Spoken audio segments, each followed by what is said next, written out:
Chelsea nil, Brighton nil. Flat performance really from Chelsea this evening, but they do put themselves back into the top four on goal difference. They have 55 points in fourth. West Ham, 55 points in fifth. And then sitting there in sixth place, Liverpool on 53 points. That slip up last night for Liverpool. I know a lot of people last night said they didn't care, but what did I say to you? What did I say to you last night? You have to take these games seriously because the Super League could fall apart. It may not happen. I told you all it was unlikely to happen, and that is where we find ourselves today. Chelsea, of course, having pulled out. Liverpool have pulled out. Man City have pulled out.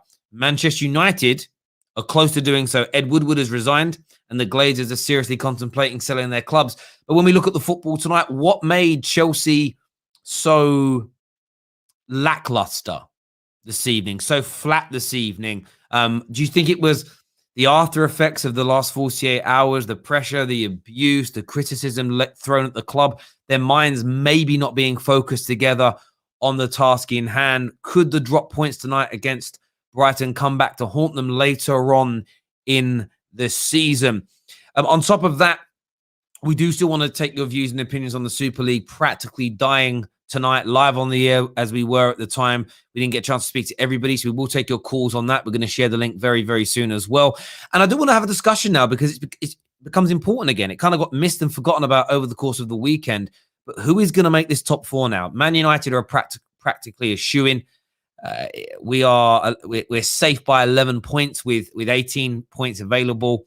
The likelihood of teams having a 12-point swing over Man United over the course of the next 6 games is highly unlikely indeed. So who's making the top four? Why do you think Chelsea was so flat tonight? And we are still talking about the Super League as well. Aaron, one of our members here, says, when did Liverpool pull out? I haven't seen anything yet. Liverpool are on the brink of pulling out. That is going to happen very, very soon. It's falling away. If I've got my words there wrong a little bit there, something I read a little while ago is that it's being discussed. It's going to happen. Man City have officially withdrawn. Atletico have officially withdrawn, as well as Chelsea Football Club. Liverpool are on the edge of doing it. Big rumours that Manchester United are going to follow suit as well. It's all coming to an end. The Super League is done and dusted. Comment here says, I don't care about the game, but he was found guilty. George Floyd's murderer was found guilty. That is phenomenal news again this evening for the world. It legitimately is. I'm glad that I'm not going to say justice has been done because it can't ever bring back a person, but at least the right result in the courts, as far as according to that super chat, has happened there. So that is good stuff. All for Ronnie says, honestly, couldn't care about dropping points today. Chelsea FC save football today. The players have been distracted. Don't blame them. I've been a walking zombie since Sunday night. Listen, your fans help save it. The players have helped save. I understand where you're coming from there. I do understand what you're talking about when you say that. And listen, I think the whole of football's come together to help make this happen. I really, really do. Chelsea Football Club have played a big part. But every single football fan, every single protester, every single person that stood up against this has made this happen. There's no doubt about that at all in my mind. Zane here says, Terry, only Man City have officially pulled out. But the rest are going to follow. I mean, listen, it's this time last night I said to you all 2 days ago when this broke, although we've given you all the information that's been available in the marketplace, I was quite open when I said that this could be a power play or it will be a power play. I very much said, or an attempt at a power play. Power plays don't always work. I said last night that the Super League may not happen, so teams shouldn't rest on their laurels in these games. Fans shouldn't rest on their laurels because it could end up damaging next season for them. And those things have both happened simultaneously. So when I'm saying now who's pulling out, I don't care for the official word from Chelsea or the official word from Manchester United. It's happening. These clubs are going to pull out of this tournament. The Super League is dead in the way it was presented to us. I think there'll still be a further reform and more money injected into the Champions League and some of these bigger clubs given a bigger share. they will paint that as a win in their own rights, and that's down to them to do. But as far as I'm concerned, this league that was presented to us at the weekend is not going to happen. Tahir says the one cup Tottenham could have won the Super League Cup. Oh, well, keep trying. Well, they might win this weekend. They've got the Super Ryan Mason running things as it stands right now. Only Chelsea can save football and play crap is what Z has said here today. Terry looking forward to that hefty coverage contract. Yeah, I won't be getting a Super League contract now, which is all well and good. All well and good. Jules says damage is done. The damage will be repaired, though. And do you know why the damage will be repaired? Because everyone keeps saying it's Chelsea and it's Man United and it's Man City that have done this. No, it's a couple of members of a board. And some of these clubs' board members are going to go. Some of these clubs are going to change ownership because of this. I honestly feel the ramifications over the medium term are going to be that big. And if tomorrow Man United got a new owner, Man United's name isn't in the mud. It's not that same Man United that are doing it, you know. You have to understand that. All right, that's the way I look at it anyway. Terry, keep up the good work. Love your content. Thank you, Shane. I really appreciate that. Going to open up the line soon for you all to come on and for you to have your say. I want to know what you're thinking, what you're feeling, and everything else after tonight's game. Let's listen to what a few people here are saying. Chelsea, there's a comment here from Andre that says Chelsea looked really tired tonight. They did. Chelsea looked exhausted tonight. When I was watching, they were not at the races. And I think we know why. The same as Liverpool last night. After the first half, they weren't at the races. They looked tired. They looked lethargic and lacked huge energy. They really, really did. And I think that it's to be expected. It's to be expected when these things happen. No doubt about it whatsoever. I've got Daniel backstage, Latimer's Prime backstage. Going to be getting both those fine gentlemen on very, very soon. Chelsea boy, man like Ryan, says this Super League messed up our rhythm. Please don't get at the players. Did really need the 3 points, but just do it but just can't do it in this Super League mess. And do you know what, Ryan? I hear you, bro. I think it's, as a Man United fan, I'm so happy my team. The two reasons I'm happy my team didn't have a midweek. Three, that we didn't have a midweek game. One, natural rest. Two, Ollie is not a good communicator and he didn't have to sit in a press conference and get his words all muddled up, which would have just got him so much abuse that was unnecessary. And third, there's the element of, because we didn't have a game, our players didn't need to be distracted. They could just carry on. You know, by the time Man United play, which is I think is Sunday against Leeds, this will have all died down to a certain degree, and it will die down. And if all the teams are pulled out by tomorrow evening, by the weekend there'll be some embers of it. But because there's no fans at stadiums, the news cycle is so quick, it will move on to something else. Happy birthday to your little one. Thank you very, very much. Jackson had a wonderful day. He got bought presents and all sorts, and all he wanted was his balloon. So yeah, boy was happy today. He didn't know it was his birthday, really. He's 1 year old. He has no idea what's going on. It's more for the parents, but at this age. Super chat here. Thank you very, very much, sir. From Kieran CFC. Says, we were poor tonight, but we move on to West Ham and love the channel. Thank you, my bro. It was always nice to hear such kind words from people at these times. We're going to bring the small panel on tonight. And then we're gonna share the link for you to come on and have your say, call into the show, and all that jazz. Maria here says balloons and boxes, kids love them. It's true. I should have bought my kid a box full of balloons. Blow the balloon. That's what I should have got him. He'd have been well happy with that. Do you know what I mean? £70 on a cake. I'm gonna have to eat. He didn't want the cake. He can't even blow out candles. Disappointment. This childhood. No, he's not. Let's do a few more of these comments here. Ledley King didn't get the job. Listen, you're saying I wonder why. Listen, we don't know why. Did Ledley King apply for it? I don't know. I'm not asking. Did he want it? Is that what he wants to do? I think you should ask those questions first. But I'm definitely someone who's very much supportive of more people from ethnic minorities and more people of color in the UK being given opportunities in senior roles, especially in the sport that I cover, football. Why not? I mean, I'm not averse to something I do think teams have got to start experimenting as well in football is looking at bringing female coaches into the game. Do you know why I say that? I had an amazing football coach as a kid who was a woman. Astounding. So why can't I translate later up the line? These things need to be addressed, and these are the types of things that we also need to start putting pressure on football to do and move into the 21st century. No doubt about it. I keep hearing there's so many rumors about who might be buying Man United. I've heard Conor McGregor. I know he tweeted about it. I've heard Elon Musk. I've heard Donald Trump. I've heard all sorts of rumors. No one at this moment in time. Let's get the panel on now, people, to see what they've got to say. Make sure you're hitting that like button for us. So really important to the terrace that you get that done. Who we got here tonight? We've got man like Daniel here. We've got David. We've got Prime, who's got his camera off right now. Gentlemen, a disappointing 0-0 draw tonight against Brighton. Daniel, what was your thoughts on the performance tonight? Do you think a little bit of distraction because of what's been going on? Yeah, no, 100%. I think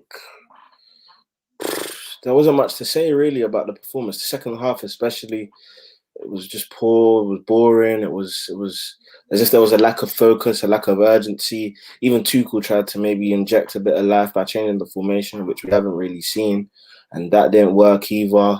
I thought the Mason Mount move to play him as a 6 didn't pay off. He's just not. He's not ready for that position yet. I do think later on in his career he can make that progression backwards, like we've seen a lot of players do, but not right now. I think if you were going to do that and Kovacic, you wanted to rest Kante, I think Billy Gilmour should have maybe been trusted to run that position. But Alonso, yeah, do you know what? It's not even about singling out anyone in particular. It was just a poor performance.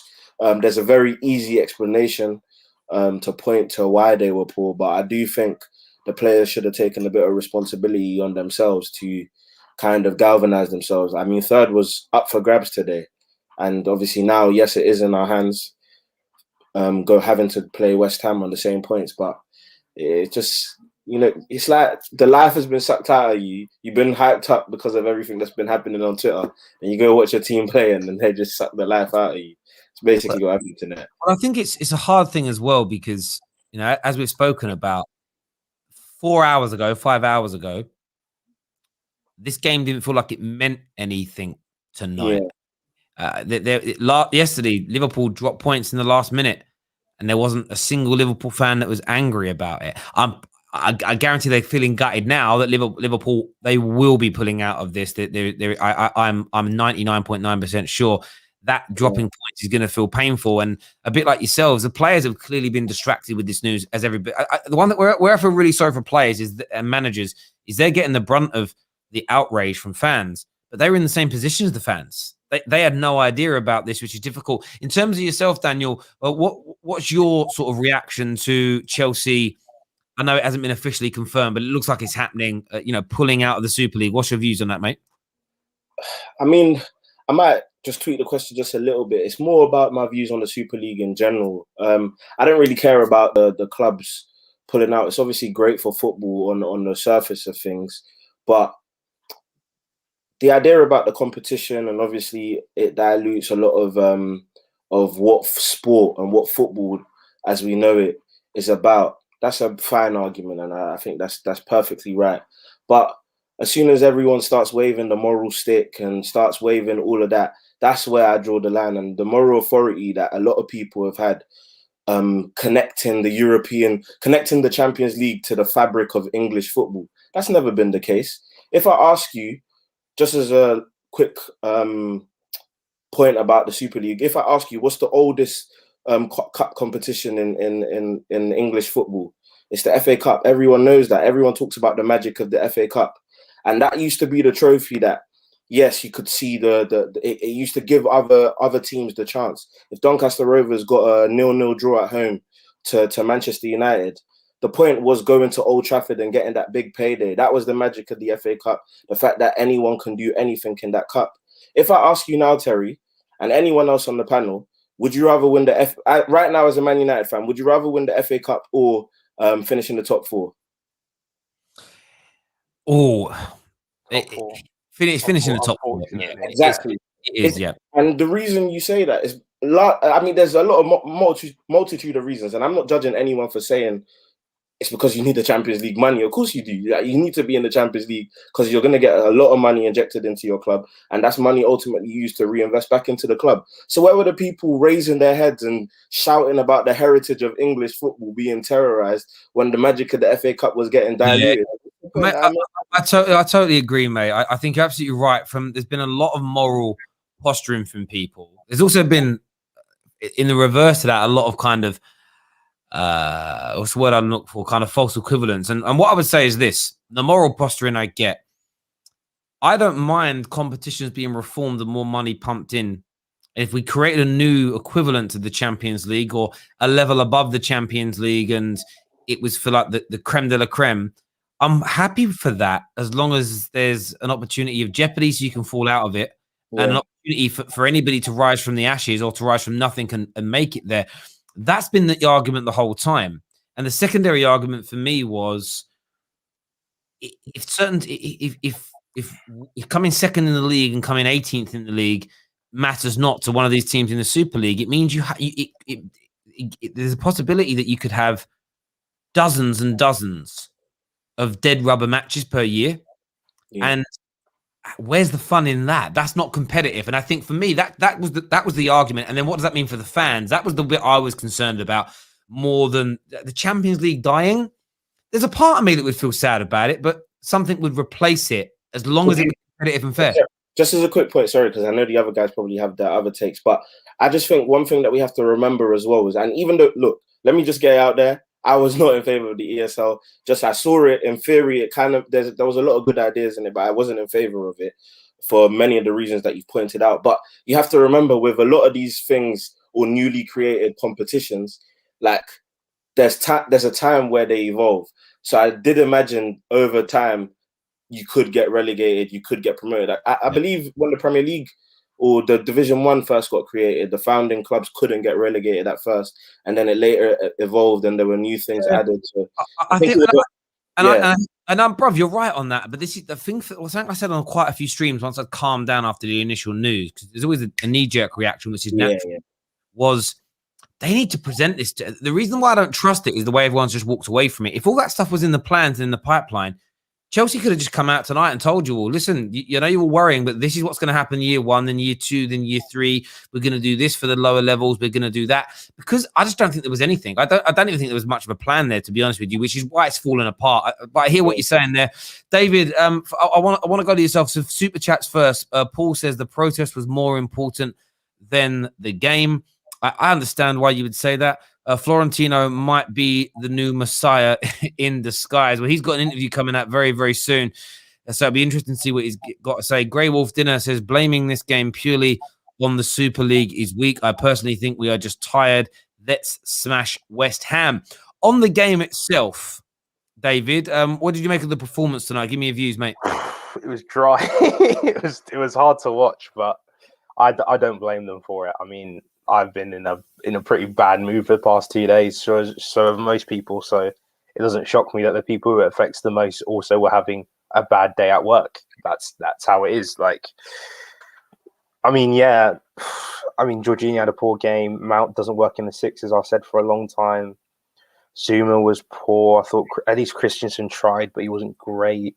There wasn't really much attacking there. The finishing was poor. Giroud had a couple chances, but I was watching the game and I was like, I actually really don't care if we lose this game, because it's just not the most important thing right now. Before this week, I was looking at this Brighton game thinking, if Liverpool can drop points, if these teams can drop some points, we can get that win and make that gap. When it came around, I was like, honestly, I just want to see the headline come up saying we've permanently withdrawn. That's all I could think of. So it wouldn't shock me if the players had the same thing as well. So, yeah. Yeah, no, I totally understand that. I mean, in terms of yourselves pulling out of it, there's a lot of people that are saying, there's a lot of people out here that are sort of saying that, I want to say this in the right way. A lot of people out there that are suggesting that Chelsea have kind of saved football today. Do you think that's a fair way to analyze what the protest did? Save football, no, but definitely have had a massive effect on it. Because we had by far the biggest protest that nearly affected like a whole game from happening. So that's again a bit of fortune with the fixture landing midweek. But it's like it's everyone coming together. And as I said earlier, because it was such an obvious issue that everyone can get behind, it was very easy to mobilize loads of people and say this is wrong. So I think everyone's got their part to play in it. So I think we should all give ourselves a round of applause for stopping it. Yeah, no, I hear that completely. Are you there, Prime? Guess not. He comes into streams and then just leaves. A guy gives me jokes. I absolutely love him. I absolutely love the geezer. We're going to share the link now for you to call in and have your say, ladies and gentlemen. I'm interested to know what's going on in your thoughts and feelings about this game. Let's do some of these comments that are coming in here. Tottenham will stay in the European Super League, even if they're the only ones left. They'll play themselves and finally win a trophy. Mate, they'll still lose.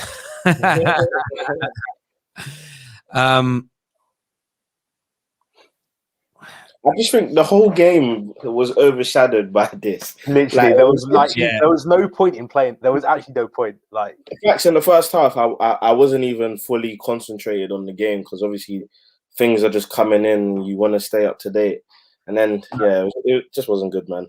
I hear you. We're gonna get Akil on the show first of all to have his say with us. Akil, welcome to the terrace. What do you want to say, mate? Good day, everyone. How are you? I'm from Jamaica. Sorry, it's my second time on the show. Not a problem, bro. What do you want to say, my guy? I don't know what to think. This game was horrible, but it can be forgiven because of the situation that took place today, or situation took place before. But with regarding to the Super League, do you guys think that there are some things from the model that we can take? Yes, there are things that we can reject, but don't you think that there's some things that that UEFA could look into? So, like, for example, so even if they keep like the 20 league structure, but it would be like you'd have to enter based on merit. But just the fact that you'd have to play 20, you'd have the 20 teams, they play week in, week out, and then you have the knockout format. Don't you think that that's something that maybe UEFA could look at? Yeah, we're getting a little bit of feedback from yourself there. I'm not too sure if you've got something playing in the background. Sorry, mate. Yes, as I said on multiple streams in the past 48 hours, that there is, of course, reform is needed, bro. Like, reform is needed when it comes to football. There's nothing wrong with innovation. There is nothing wrong with looking to go in a new direction. But I think the most important thing is to ensure that you don't damage what you leave behind. And I keep muting you because there's playback. So can you leave it muted for me? Sorry.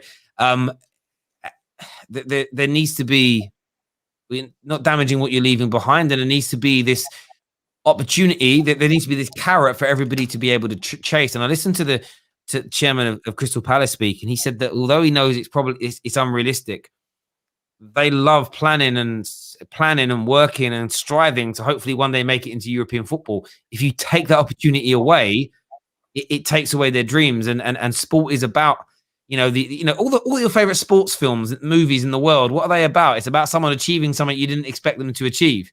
Do you know what I mean? You could never make a movie out of Man City's story.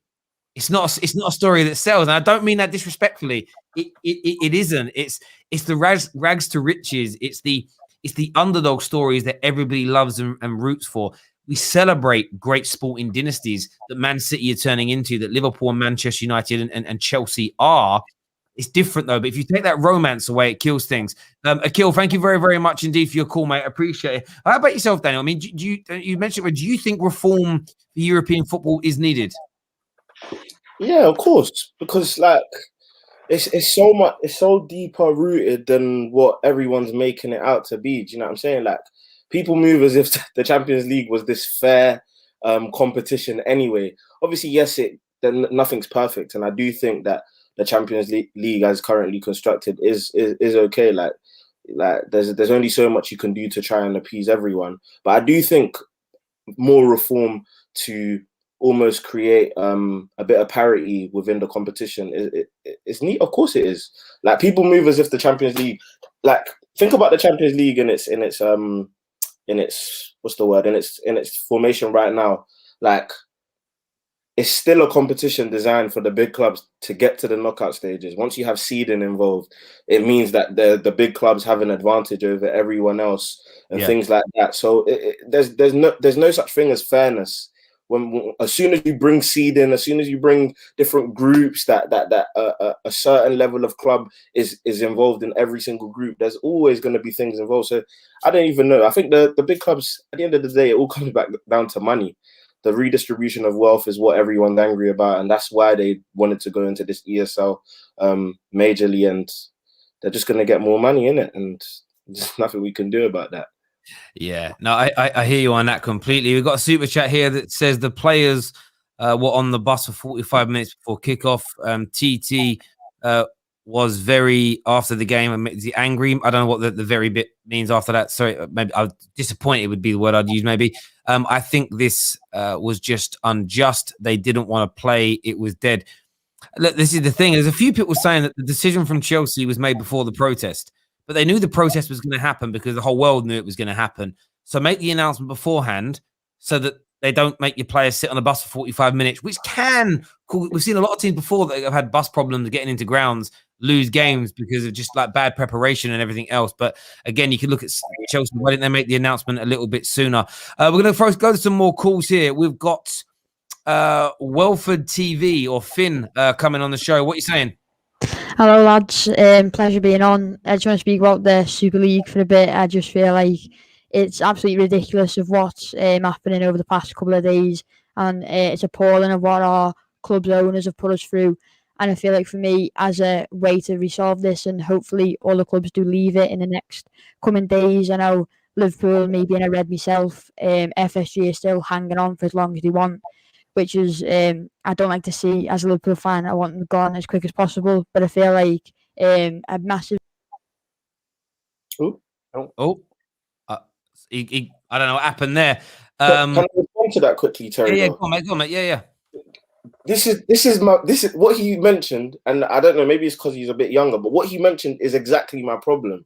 Football has been on this trajectory for a very long time. As soon as we accepted other owners coming into the league and accepting the chance to buy their own clubs, let's look at ourselves, for example. One thing that we want to do as individuals is probably buy property. And when we buy our first property, we want to build our property portfolio and continue buying a number of different properties. We don't have any sentimentality to the first one because it's an investment and we want to continue making money. And if there's a chance where we can increase the rent on the people who on the people we rent it out to, we will, because we want to make more money. These football owners that come from another country treat football clubs as an investment. Why do people think owners have to care for the fans? It's an investment to them. They don't care about us. We're the byproducts of their investment, and they're just trying to build up their investment portfolio. Where were the people who were caring about the working conditions of the people who build stadiums for World Cups? When the World Cup comes on, no one cares about how the stadiums got built. Like, mate, I make you right on that. I totally do, and I think that we have to look at that in ourselves. No Liverpool fan, I'll use them as an example, has been crying about Klopp's disrespect towards the FA Cup since he's been here. Exactly. They didn't care about and that's the thing. It wasn't about my biggest issue in all of this was what would it do to the pyramid? What would it do to the lower level leagues? Why can't anybody dream to move forward? If it meant that the Champions League no longer existed and it was a new form, as we said already, or the League Cup was dropped, I'm not overtly against it because things do need to. I'm not against change. But it's people just it's putting it all into one big box, I think the conversation needs to be had. There's no doubt about it whatsoever. Great point there, mate. Let's go next to Uncle Abs. What are you saying, Uncle Abs? Terry, can you hear me? Yes. All right. So obviously, first and foremost, thank God for the Chelsea fans because we've taken a step to help save football and end this Super League BS, man. Which obviously, it's good to see that the fans came together. Obviously, it wasn't convenient that it was on a match day, but you know what? It's important that we got our message out there and we did what we had to do. On the game tonight, a bit dead to be honest. Havertz had a chance to score at the end, but we'll just leave it be as what it is. But on this whole Super League thing, I've told you for time, Terry. So how long have you been Twitter United for? Since I can remember. All right. So when Man United won the treble in 1999, how'd you feel? How did I feel? Over the moon. Euphoric. Exactly.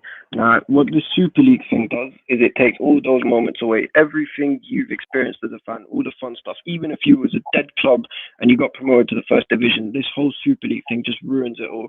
Takes the fun and emotion out of it because there's no real incentive to go further and progress as a football club in general, and that's what takes the excitement and enjoyment away from the fans.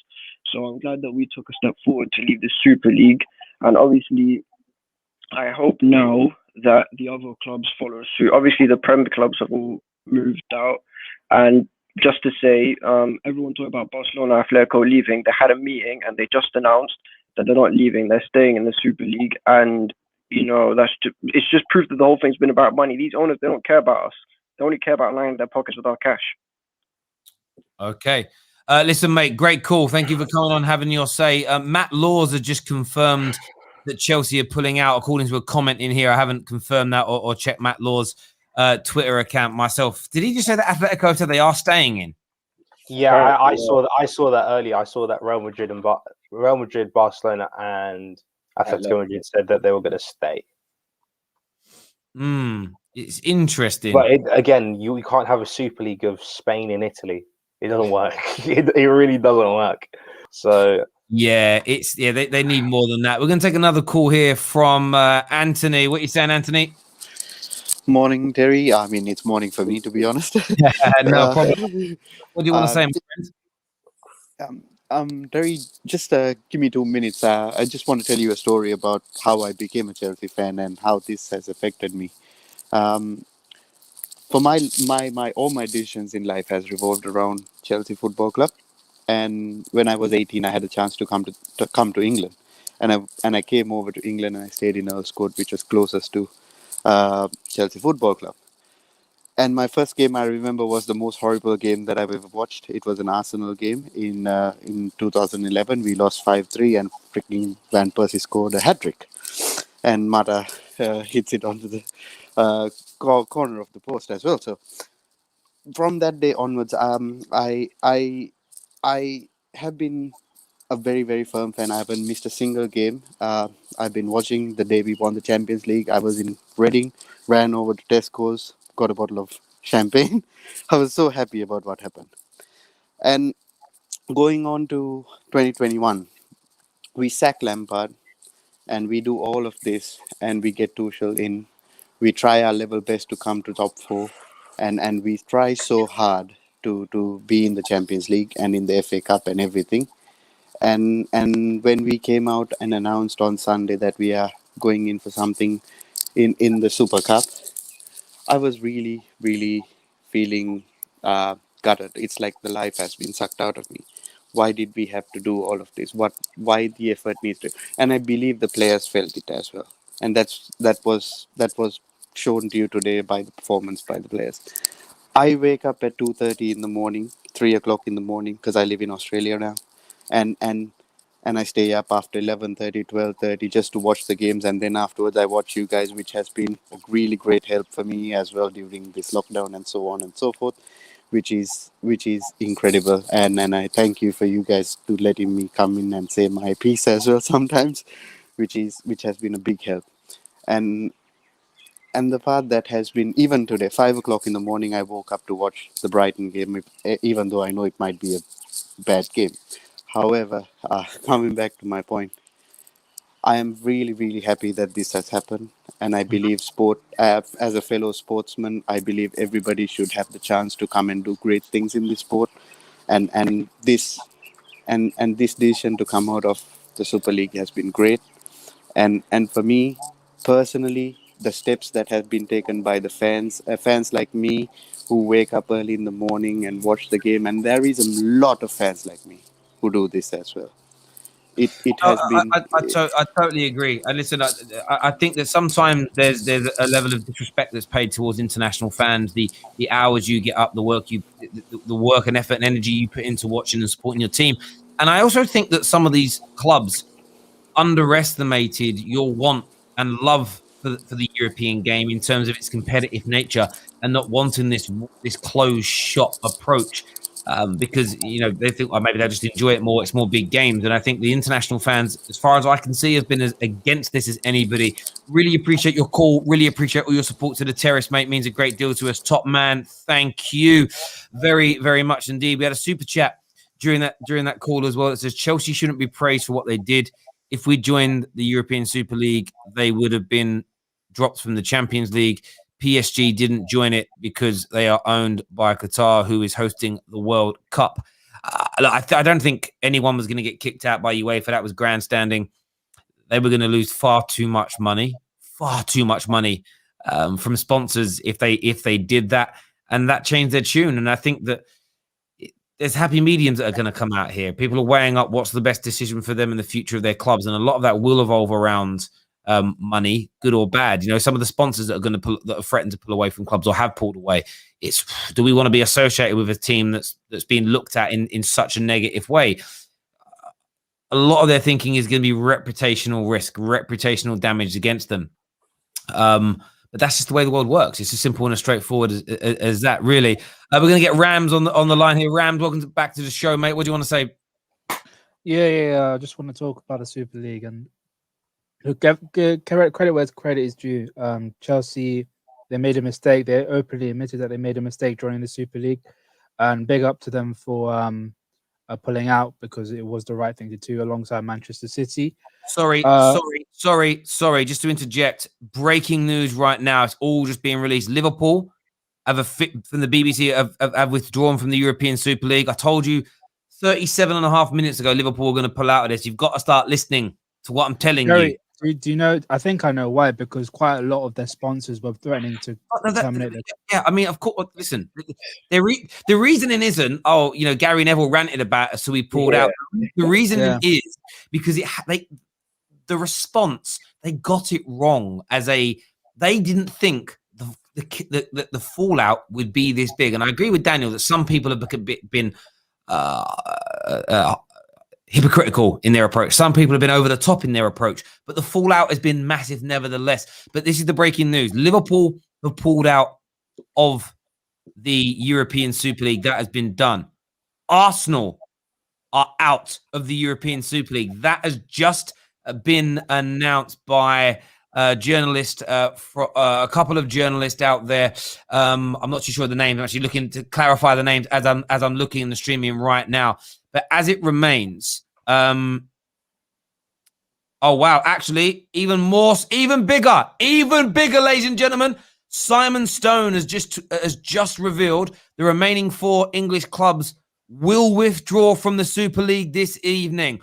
All of the remaining clubs are out. Manchester United, Liverpool, Arsenal, Spurs have all withdrawn or will withdraw. It's over. It's done. Read Fabrizio's tweet just literally 30 seconds ago. Bruno Fernandes and Luke Shaw were the spokesmen of the squad. Basically, barging into Ed Woodward's office and basically preaching their dissatisfaction. Wow, there we go. I'm really unhappy that you put that out. Maguire's going to get so much shit. But that's done. That's it. It's completely utterly dead. And we did say it was going to be dead. We did say that it was going to be over, and that is it. Manchester United and co. Pull out. Ram, back over to you, bro. No, I was going to say is just credit to all the teams that pulled out. Obviously, I'm more obviously relieved that Liverpool have done the right thing. And the most important thing now is that we can focus on football again. We can focus on the Premier League. We can focus on the Champions League. I think that's the most important thing that we can get from this. It's as simple as that. Yeah, in terms of moving forward, do you think this is going to tarnish our clubs in the league, or do you think this is something that can be forgotten about and moved on from? No, it's we're going to be there. We're going to be kept like this forever. We are going to be known as those elites. You're not. After 5 years, people will forget about this. It's not even about 5 years. If you sell the club and it got new owners, Liverpool didn't. Like, people got to understand. Like, if you're suddenly under new management, it's not you, is it? Possibly, but that's if it's going to happen. But for now, I don't know if it's gonna. I don't know because FSG. I don't know if FSG is gonna leave Liverpool. I hope to God they do, but I'm still gonna remain pessimistic about it. It's as simple as that. I hear what you're saying, but I would be a little bit more confident of that. Like what I'm saying, I understand what people are going to say, but like as I've just said, like this is where football fans have got to use it. I went through this working in the banking industry. It's something that I joined the banking industry 6 months before it went mad. Right? I had no idea when the world fell apart. Right? I remember sitting in the bank and I had all these people coming in screaming at me saying it was my fault. And I remember going to my boss, I was like, what have I done? I've worked here 6 months. I'm on probation. I haven't done anything, right? It was like literally a handful of people destroyed the country. And it was like the whole industry got ridiculed for it. This isn't even as bad as that in the sense of it's literally the Glazers that have decided to do this. No one at Man United knew about it. So if the Glazers sell next year and there's new owners, no one left at Man United made this happen. I know that the name's been dragged through the mud, but if you use your brains and engage your brains for 2 minutes, 99% of Liverpool, Man United, Arsenal, Chelsea didn't want this or didn't even know about it. Come on, man. It's crazy. It's crazy. But Terry, the majority of football fans across the world, they don't use about 99% of their brain. That's how I see it, honestly. Like you saw yesterday, Klopp had a... Sorry, but it doesn't matter what they say. You know that you're not, you know that it's fine. Because you know what you did and didn't do. I don't get what the stress is about. No, I'm just giving you my thoughts. I was like, you guys asked me how people are going to see Liverpool United, and I gave you my response. I know that it wasn't Liverpool or Man United that decided to do this. It was FSG and the Glazers. But in my opinion, I think other people don't see it that way. Fair dues. I know there's a lot of stuff coming in here. We've got Jem that's just joined us as well. Now, Jem, what you saying, mate? What a shit performance that was. Fucking hell. I'm here to talk about football. I know we've been talking about the ESL, everything that's been going on. It's been going on all blooming day, but I'm sorry. That performance was shocking. Like, from 90 minutes, we had, 2 shots? Was it 2 shots on target? I think it was. Something like that, yeah. Embarrassing. Yeah, let's be serious. Jorginho and Mount does not work. I never want to see Mount in a 6 ever again. He was shocking. It was shocking. Yeah, but I've never moaned about Mount playing there, David. I never stuck up for that. Yeah. Jorginho was shocking. Every player, Ziyech was poor, Pulisic was poor. It was just a shit game of football, wasn't it? Let's be serious. And I know Tuchel's come out and already said we were talking about the ESL before the game. We didn't even talk about the actual game itself. I mean, come on, man. Right, we had the chance to capitalise. Go third ahead of Leicester, West Ham. Open a gap, and as usual, like we've been doing all season, we fuck it. Do you know what I mean? And that's the story of our lives. I agree with you. Like if you want to talk about the game in isolation, it was a terrible performance. Like so bad. I don't even think there was one person that was above a 5. Like let's take the substitutes out of it. Everyone who started the game was all 4s and below. Maybe Rudiger, possibly, but apart from that, everyone was poor. But at the end of the day, you just can't look at this game in isolation. I think it's so tough to do that. I know the motivation should have been there because they're players, they're paid to get the job done. But like the ESL, look at Liverpool yesterday. Liverpool were bad. Leeds should have beaten them. Like the same way Brighton arguably should have beaten us today. So it's just like it's one of them things where you have to hope the West Ham game is a game that they can all get up for, and it's a game that we have to win. It's a must-win game. I just don't understand why we put ourselves in that position, Daniel. That's my point, mate. We're at home against Brighton. The impotence to go third and a couple points ahead of people. And, we've now got to go to West Ham away, which is not going to be an easy game, and have to get maximum points. Yeah. You know what I mean? We haven't got an easy run at the end of this season, as it is anyway. So, for me, we should be getting maximum points. End of, in my eyes. So, yeah, what it is. Yeah, but do you know what? I do think you have to take into consideration, mate. You have to take into consideration what the last 48 hours have done to everybody. You have to. It can't just be ignored as, we shouldn't have done this. Like, those football players aren't robots. Like they are humans at the end of the day. Sure. And you've got to look at the Brighton players in this as well. Look at the Brighton players and Leeds players.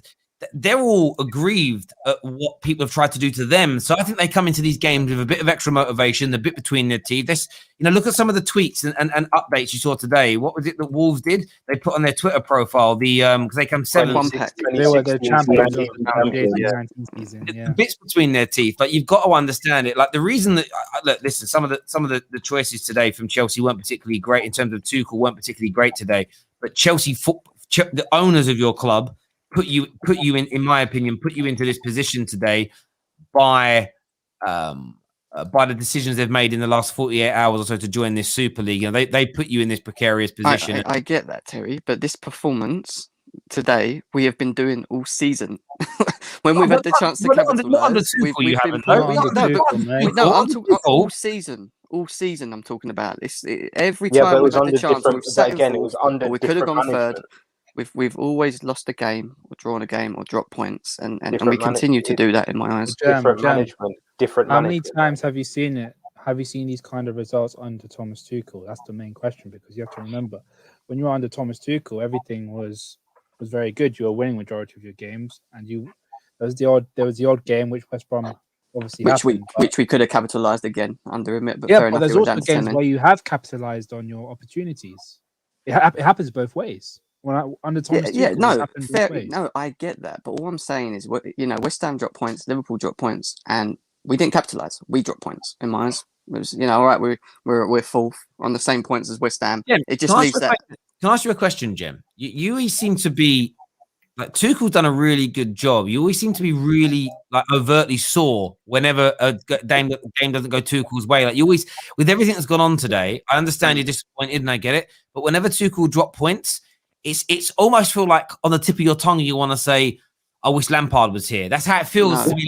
No, don't do that. Don't do that. That's how it feels. That's the undertone I'm getting. It's like I said, look, listen. I've always, and I do this everywhere I go. I have high standards in my football club. So if my football club shit on the day, I'll criticise them, and that's just who I am as a fan. I have been like that, Terry, all the way through. If we haven't played well, I'm one of the first to criticise. Are you a little bit sore? Are you a little bit like Tuchel out, Lampard in still? No, do you want? I like. Why would I not? Hang on a minute. You've seen Chelsea today reverse a big decision to come in and out of the Super League. Are you hoping they reverse the Tuchel Lampard decision, Jem? No, don't be stupid. Don't be silly. Never. Lampard sexual. I'm happy that Tuchel's doing the job. You can try and impose that on me, and that's not true. That's not the case. Like, it's a joke, mate. It's a joke. Yeah, all right, fair enough. But anyway, look, I just want us, it's just me. It's just what I am. I just want us to win every blimmin' game. That's irrelevant to what's going on outside of the Chelsea Football Club. I am critical of my football club. I always have been and always will be. I always set high standards of them, and that's how I move. But yeah, man, on to the next game. You can do that. You can do that, obviously. But the most important thing is the end result. And right now, you are fourth in the league, and on par with West Ham United and Liverpool in terms of games. So, yeah, it's a really crappy result, and you could have got a lot more. But at the end of the day, you are where you want to be, which is in the top four. It's as simple as that.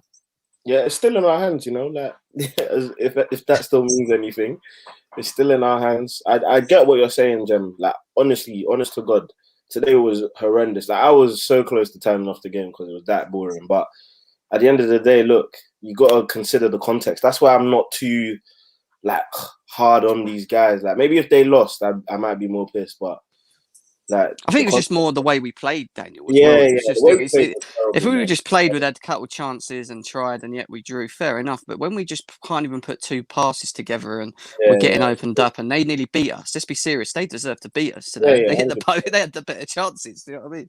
That's what I was just like. It just deflated me a bit. Do you know what I mean?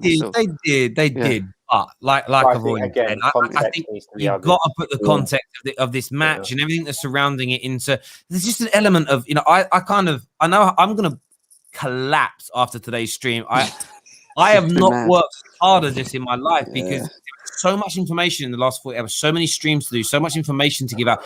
I was getting DMs from people all day, when are you going live next? What about this? Are you going live with this story, that story? What? And I'm sitting there and I'm like, earlier on today, and I'm doing this, sorting stuff out, trying to take in all the information. I feel wrecked.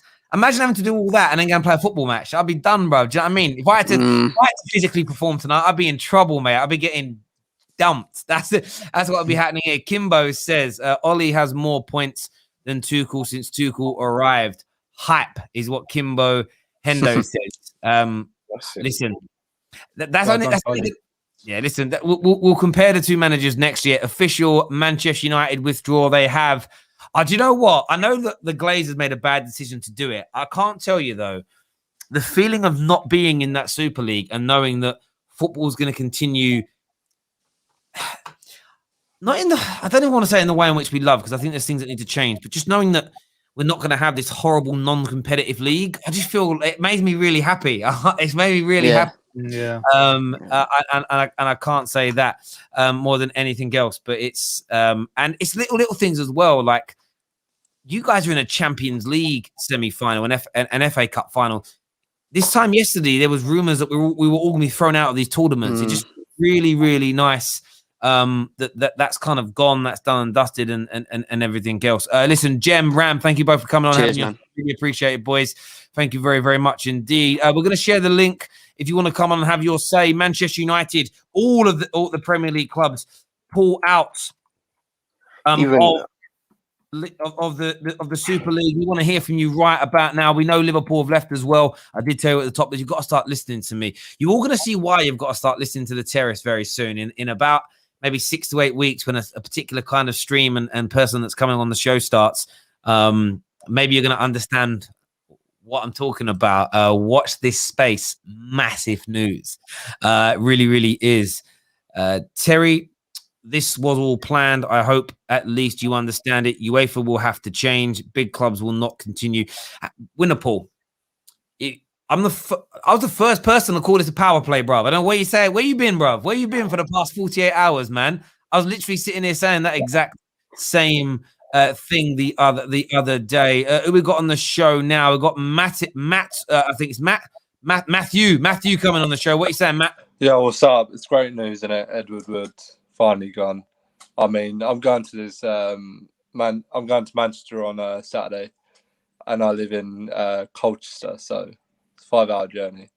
I'm willing to take it. You need to go now, though, or for the Glazers, yeah, just to put. Okay, right. I think we still need to do this. There's no point in stopping now because there's still need a lot of work to do, and that's the only way we can shut them up, really. Yeah, no, I hear you on that. In terms of the Super League being over, how do you feel about that? It's announced now that everyone's left. I think it was inevitable, really. It was never going to happen. The outrage on Sunday night, the outrage yesterday, it wasn't going to happen. I think the interview was useless with Perez. Is it Florentino Perez? Yes. Yeah, it's basically like Big Brother. It looked like Big Brother, the interview. Like, what the hell is this? Like, come on, at least make it professional. And yeah, I think it's inevitable, and I'm happy. I still think the top 6 clubs need fining heavily. I don't think point reduction or anything like that will happen now, but heavy fines, I think. Yeah. No, I hear you on that. Listen, Matthew, thank you very much for coming on, mate, and having your say. Really appreciate that, buddy. Thank you very much indeed. Next up on the show, turn your cameras on if you can, people. It's always better. You're always more likely to get on the show and have your say. This will be an interesting one. Safe's with us. What are you saying, Safe? Listen, first of all, thank you for having me on. I'm happy that silly wallet, Woodward, has quit Man United. I'm so happy. Hopefully, the Glazers would leave, and hopefully Donald Trump would buy Manchester United. I'm hoping that this will happen. Donald Trump? Yes, and I came to your show 3 years ago, and I told you Trump should buy Man United. Manchester United, the only way they're going to be successful is if Trump bought them. Why Donald Trump? Because he understands about business. He's much better than Woodward. Ivanka Trump is there, my wife. Melania Trump, my second wife, is there. So I want Trump to buy Manchester United. But he doesn't know anything about football. Well, he would hire a football expert for Man United. At least Manchester United will go to different direction. Is Trump better than the Glazers? Yes, he is. What is your thoughts, Terry? Why are you so speechless? I don't want Donald Trump running Manchester United. For me, it would be jumping from the fireplace. Sorry, from the frying pan into the fire. You're bringing somebody else in that doesn't know about Manchester United. You're bringing somebody else in that's only interested in making it a viable business. You need someone that wants to run your club because they want your football club to be the best football team in the world, and who has zero interest in taking dividends and money out and using it as an asset to secure other business deals around the world. It would be an absolutely ridiculous notion. So who do you want to play Manchester United then? Tell me, who do you want? I don't have a particular person. A wealthy person, yes, but it has to be somebody that's going to run the club, and their only desire is to make us the best football team in the world. Every penny they pump in and every penny that we generate outside of taxes and donations to charities is used for the betterment of this football team in the short, medium, and long term to make us the very best team that we can be. And if finally, that's what we need to focus on. Terry, finally, I think if Nix was here on the stream and KJ was with me, I think they would agree with Safe. That's just my personal opinion. You speaking about yourself in a third person now? No, I'm not, but I think KJ and Nix would agree that if Trump was Manchester United owner, we will be run much better. Even David agrees with me. I would like to confirm I do not, but I really don't care. It's United. There we go. Listen, Safe, thank you for calling in, having your say. Guy gives me jokes, absolute jokes. We're gonna have Sarim on the show now. Really interested what he's got to say, because yesterday Sarim told us he was no longer a Liverpool fan and he was an FC United fan. I'd love to know what he's gonna say here. Sarim, what you saying, bro? Yeah, I'm good, thank you. I love the news, but it's not over yet. This cancer still needs to leave the club. The mask is off, the jig is up. Get out. That's what I want to say. I won't rest until they're out of the club now. I backed them, but yeah, the fuckeries that they were doing over the last couple of days really pissed me off. And I'm just happy that they've changed their mind. They need to sell up. Just fuck off. Simple as. And take the Glazers with you, to be honest. Yeah, listen, and that's the hope that's going to happen. There's a lot of rumours that is what will happen now. It's almost, as you say, the cat's out of the bag. One of the stories I read earlier that I need to get more clarity on is a lot of the other Premier League clubs feel they were duped and promises were made and then it didn't come to fruition. And I think the Glazers and FSG are going to lose their allies in the Premier League, which is going to be massively damaging for them. No doubt at all, mate. No doubt at all. The thing is, as well, for FSG in particular, like we know what the Glazers were about. They've been here for 15 years and they were doing the same fuckeries for the last 15 years. FSG, on the other hand, they did so much to get fans on their side. And it kind of worked. Like people like me, we got fucking duped into it. And now they've done this. Like, no one's going to trust them. No one will ever trust them. And they just need to move on now. More breaking news. Sky Sports have just confirmed that the European Super League has been suspended. It has been suspended. It is done. It is dusted. It is over. And it's been suspended, but there's no members. So it's over. Like, it's done. Do you know what I mean? Do you know one thing though, that probably in the aftermath of everything, when we finally start having this, because there's going to be so many more discussions on it, but those top 6 clubs, in the summer, buying those players from other clubs in the Premier League is going to be mythical. It's going to be so tough to get the Madisons, the Grealishes, the Declan Rices of this world. They are going to be overpriced, just going to play it out for long just to take the piss. Like just the fax machine, it's gonna tear up. Edward with tactic. And they deserve it. They deserve it wholeheartedly. They deserve it, bro. This should be a warning sign going forward. They do. And if I see one fan of Arsenal, one fan of Manchester United, ever again say that a player or a manager are as big a problems as the owners of their football clubs, they're done. They're just done. They're done to me. They're finished to me. I won't ever be able to deal. I'll never be able to deal with them again, if that makes sense. Because for me, no one can conceivably make that argument anymore. We've seen the true colours of these individuals. We know what they're about. So, Rim, great call, mate. Thanks for coming on, having your say, buddy. Really appreciate that as ever. KJ's with us. What are you saying, KJ? The hell do I want Donald Trump at Manchester United, bro? How is this guy bringing my name into these arguments, bro? Yo, Safe, my brother, leave me out of it. Leave me out of it. I don't want no Donald Trump. I never will. Listen, we're trying to get rid of one parasite and pagan. We don't want to bring in another parasite and pagan. We don't want to do that. So yeah, listen, Safe, leave me out of your foolishness. I'm okay on my side. I'm busy celebrating that while I'd leave it. You know what I'm saying? Come on now. Beautiful. Yeah, that's all I really wanted to say is that and burn the Super League and that. But I just want to clear my name. Safe. He ain't dragging me into his crap. So yes, everyone enjoy the rest of this show. Never have I wanted to smash Real Madrid more than like now. Because these man need to never win another Champions League again. You play Real Madrid, you go at them, everyone, 100%. I want to see crunching tackles. Graham Souness levels of elbows going on. That's what I want to see. Have you seen this tweet from Simon Peach? It's Sunday at 11:15 p.m. Leading football clubs announced new Super League competition Tuesday about the same time.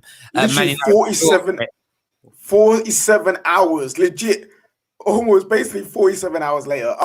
Injected into my veins. Anyway, bun the Super League, bun the pagans, get them gone, and also hashtag Woodward finally out. All right, let's go, fam. I'm gone. There we go. Next on the show, we're gonna get Ray on the show now. What are you saying, bro?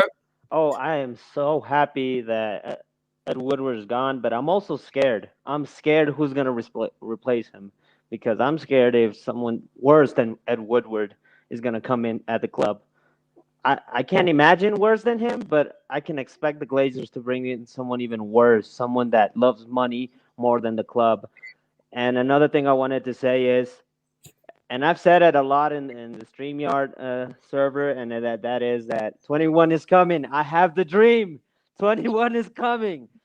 Because City has a lot of pressure. Because if they lose against Aston Villa because of this, all that has happened, they face Tottenham. And Tottenham is going to want to win that cup game.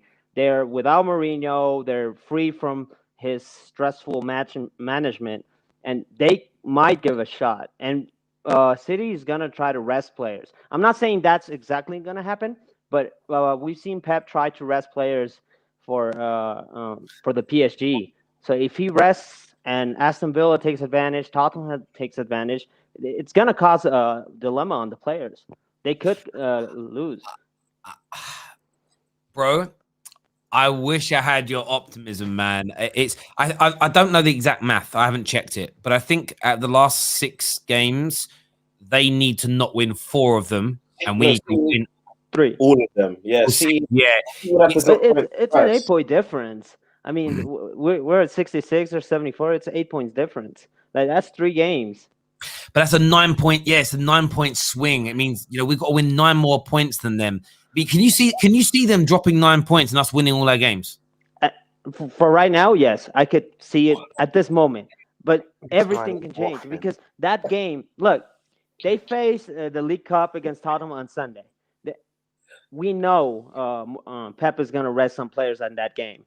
He's going to rest them for the game against PSG because he wants to qualify to the final. They want to become Champions League. So Pep wants to be a Champions League again. So he wants that Champions League. He's going to rest players. And resting players will cause damage. We've seen during the league when he rests players, that City is not the same thing. How excited are you going to be if City lose tomorrow night and then we win on Sunday and go 5 points behind them? I mean, what are your excitement levels going to be? I'm going to get drunk. Literally, I'm going to get drunk. I'm not going to sleep until the next game. I'm going to cheer Tottenham in the next game. If Aston Villa beat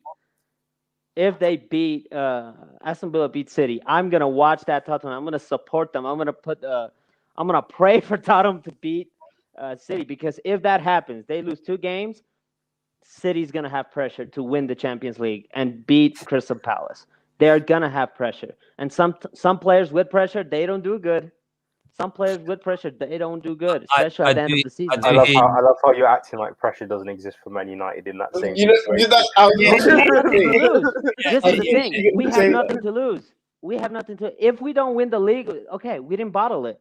If City bottle it, that's a big shit because they were at top of the league for how much? What I agree with you on is if City were to throw the league at this point, it would be the biggest collapse in Premier League history and it would be epic.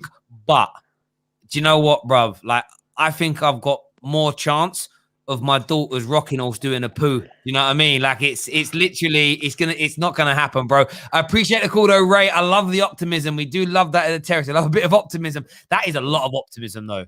That's like uber optimism. Listen? People like him. I love. Do you know why I love them? It's like I'd love to look at life through that life. I feel I'm quite a happy person, but he makes me feel like I'm miserable. Do you know what I mean? I'm such a grumpy guy. Stacey here with a super chat says, Chase, Woodward, Glazers, the trio from hell. Glad to get rid of them finally. Hopefully we get some better owners and chief executive. The European Super League was a blessing to Man United. Life is funny, bro. I mean, that could be the irony, like for the Glazers and Woodward. They announced this big thing on Sunday, like they're big. And within 48 hours, they're forced to like resign and start selling the club. Like, mad. Did Ed Woodward though? Because they said he was gonna go at the end of the year anyway. Is it really to do with the Super League, or is it? I think there wasn't. Maybe they were planning on him going anyway, but announcing it today, why? I don't believe in coincidences to that point. Peter Butler, long-time viewer, he super chatted. Says, pathetic statement from the teams. No mention of the fans or an apology. A dark few days for all fans. Never felt so disconnected from my team. Do you know what, bro?